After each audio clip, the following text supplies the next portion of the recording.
Alright, ohayo gozaimasu. 284 days in Japan. Pasok na naman mga mandirigma. Ito ako. Dito naman tayo sa kabila. Oh, 0.5 yan oh. Ayo! Ano yung sabihin ng 0.5 pre? Mas malayo. Liwanag nga. 8 days, working days. Tsaka ang liwanag oh. Hindi 28 lang din pala sa akin. Ano meron dyan? Ang liwanag pre. Bedyo. Medyo. Kita ko nga yung butiki dun sa ano, sa rep. Si Atan Sang, ang ating kunting editor minsan. Nagawa tayo ng vlog Tayo ng vlog. tungkol sa ating experience dito sa Japan. GST, MGS mo na yan. KMJS na lang. Oh, Jo, Gan, nagagalit ka na naman. Yan, magpapaliwanag lang ha. Alisang. Liwanag pala no. Ano pag Sinumpa talaga oh. Yun oh.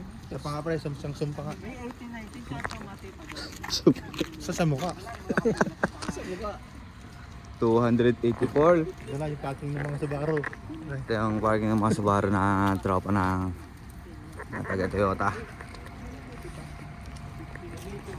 Malinaw nga ano. Hindi ka nangingipag, mga ganun. Yung dalawang mandirigma oh. Yung mga mandirigma. James ah. Takbo nyo na yun, na klase ko. G. O, patay mo na. Alright, bye-bye. Don't miss this. Bye-bye. Oh, binigla mo na naman. Okay, bye-bye guys. Ingat sa lahat. Alisang! Alisang! Oh, mandidigma ka. Ano ito? Ito mo si Sino? Jerry. Si Jerry, bebe. Tom and Jerry. Ito. 800. Ha? Okay. 800. Pesos? Okay, bye-bye guys. Ingat. Pesos? Bye-bye.